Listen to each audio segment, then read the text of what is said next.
herself, who must have faced the sun fearlessly all her life and was now a bas-relief of age spots and wrinkles. Lissy had felt flattered when Debbie and Joy, whom she knew from yoga class in the city, invited her to join the book club. And she was thrilled when they'd accepted her offer of a designated meeting place, along with the name she had come up with for them. The original page-turners had been the group for slower readers she'd been made to join in the 3rd grade at the Betsy Ross Day School, where the letters of the alphabet had a habit of reversing themselves to her, and she often had to be coaxed into concentration. But she didn't mention any of that to her current book group friends. Everyone in the Hamptons wanted to get to know beautiful and aloof Ardith better. She was like those savvy, popular girls at school in whose orbit Lissy had dizzily spun without ever coming any closer to them. And Larry Templeton was someone important in Jeffrey's corporate world. Lissy envisioned a brilliant, career-enhancing friendship evolving from this casual connection, and Jeffrey's astonished pride in her. Every other Tuesday since Memorial Day, Angela Graves drove her blue Chevy Neon from the Springs to Lissy's more desirable neighborhood and sat among the dewy-skinned young members of the grown-up page-turners, a veritable bulletin from their grim future.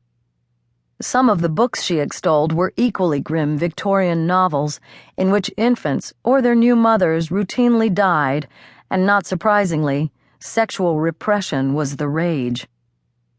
Lissy had been thinking on and off about having a baby. Not that she was beset by maternal yearnings, but perhaps it was time. It wasn't as if she had a real career to interrupt. Even she knew that being a part-time freelance party planner wasn't a serious or inspired pursuit. The sprinkling of referrals she'd had so far had been favors from business acquaintances of Jeffrey's, a couple of toddlers' birthday parties, an anniversary dinner for someone's senile in-laws, balloons and baby lamb chops for every occasion, and all the honorees equally insensible. Besides, a few of Lissy's friends had started families already, bucking the national trend of waiting until your ovaries dried up and fell off. She might well be in on the beginning of a new trend. It astonished her sometimes that she made so many crucial decisions this way, guided by arbitrary social patterns rather than passion. But it was how she'd been raised, as if everything depended on some invisible, incontestable clock. Time for dinner, hungry or not. Time for bed, ditto for sleepiness. Time for school, let go of Mummy's hand, Alyssa. Time for deflowering. Time to get married. And why not? How did you ever know if you were really in love anyway? Still, starting a family might be inconvenient or worse, and especially complicated right now. If, as Angela Graves suggested, Mary Shelley's Frankenstein was merely an elaborate metaphor for childbirth, what could one expect? Jeffrey and Lissy would have custody of little Miles and Miranda, who would require all of her energy and concentration during the final weeks of the summer, after their mother brought them back from a European trip. Lissy could play at mothering then, if those beautiful but daunting children allowed it, and make an informed decision for once. Why, it might even be fun.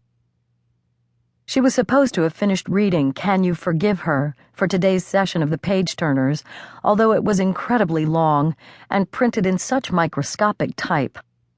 Angela had given them the title back in January, just after they'd first signed up, instructing them to start reading it then, but Lissy hadn't gotten around to it right away.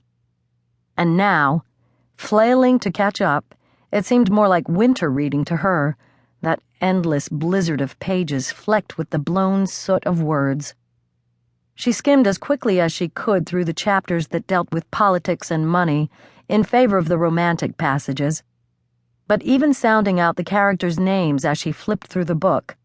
Alice Vavasour, Lady Glencora, Plantagenet, badly fatigued her. Imagine saddling a child with a name like Plantagenet.